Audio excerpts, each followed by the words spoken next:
To express ability, necessity, or desire in German, you have to use modal verbs. But if you try dropping them into a sentence the same way you do in English, the grammar will quickly fall apart.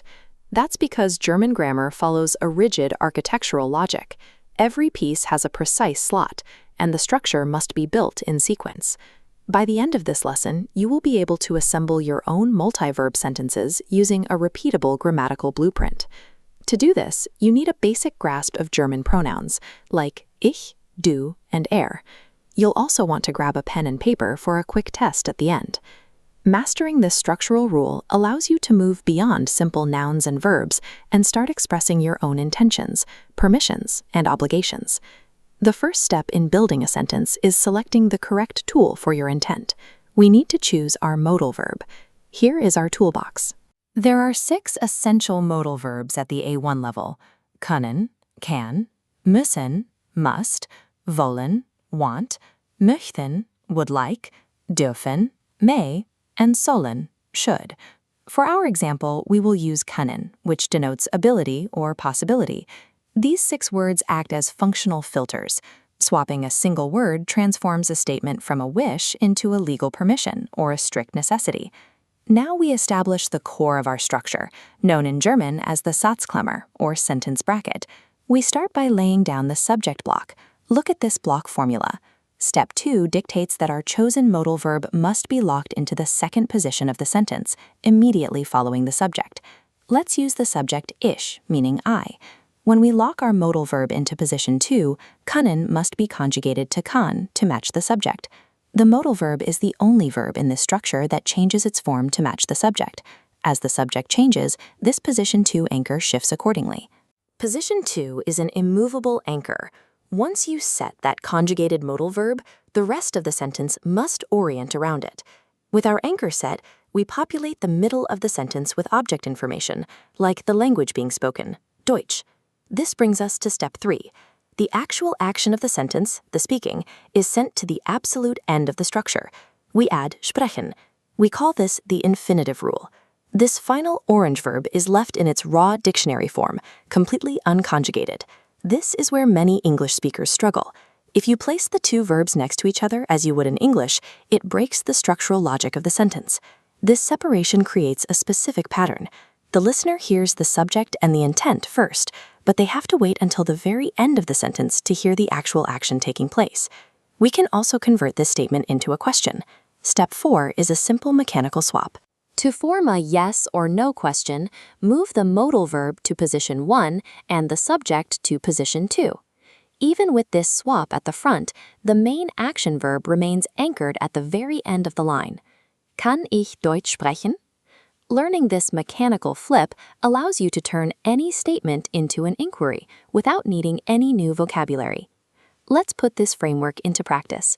Grab your pen and paper. Use these 4 components to say Tom can drive a car.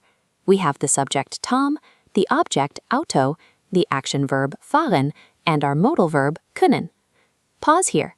Conjugate the verb for Tom in position 2 and place your final action at the end. The answer is Tom kann Auto fahren. Können becomes kann for the third-person subject, leaving the action unconjugated at the end. You can apply this same process to the other 5 modal verbs in our toolbox. Screenshot that list to practice conjugating them into the second position. This structural blueprint allows you to swap in different modal verbs or actions to build a vast range of accurate German sentences. Have you ever wanted to say, "I can speak German," or simply order a coffee in Berlin?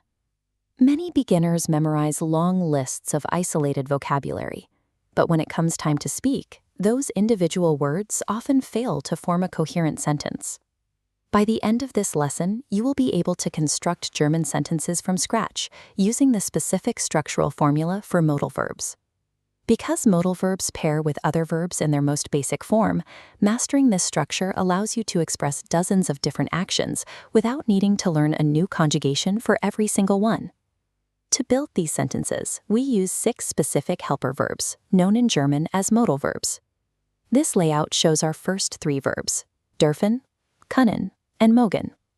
These are used to express possibility, ability, or permission. The remaining 3, müssen, sollen, and wollen describe necessity, obligation, or a strong personal desire. Before applying these, you need to know your basic German pronoun conjugations, how to change a verb to match ich, du, or er, sie, es. However, the vocabulary only works if you follow the strict rules of where these verbs must be placed within a sentence. Compare these two structures. In English, we say, I can speak German. In German, the order changes. Ich kann Deutsch sprechen. In a German statement, the modal verb must sit firmly in the second position of the sentence. This is the verb you conjugate to match the subject in position 1. This creates a bookend. The modal verb pushes the main action verb to the absolute end of the sentence. Crucially, that final verb at the end of the sentence is never conjugated. It stays in its neutral infinitive form. Even in a longer sentence like Erik will seine Freundin in Hamburg besuchen, the rule holds. The modal verb stays in position 2, and the main action, besuchen, waits at the very end. These two verbs act as structural pillars. No matter how much detail you've add in the middle, they hold the sentence together. Once you understand the statement structure, you can use the same components to ask yes-no questions. To form a question, simply move the modal verb from the second position to the very first position. While the front of the sentence shifts, the main verb remains anchored at the very end in its infinitive form. For example, the words du, können, and schwimmen rearrange to become kannst du schwimmen? Questions aren't a separate set of rules. They are a logical rearrangement of the same structural pillars. Let's apply these bookend rules to build sentences from a few fragments. Combine these three elements into a statement: Tom, können, and autofahren. The conjugated modal takes position 2, and the action verb moves to the end. Tom kann Auto fahren. Next, try this combination involving permission. Hier, man, dürfen, and parken. With dürfen in the second position, the result is hier darf man parken. Try one more involving obligation. Morgen, müssen, ich, and arbeiten. Match the modal to the subject in position 2 and keep the main verb at the end. Morgen muss ich arbeiten. By following these steps, you have moved from simply listing words to arranging them into functional German syntax. You've just successfully built 3 grammatically correct German sentences on your own. Remember, the modal verb always takes position 2, and the main, unconjugated verb always takes the final position. For your homework, write 3 original German sentences using this structure and post them in the comments for review. Subscribe and like the video to catch our next A1 lesson as we continue to build your German skills. Modal verbs appear in almost every daily conversation.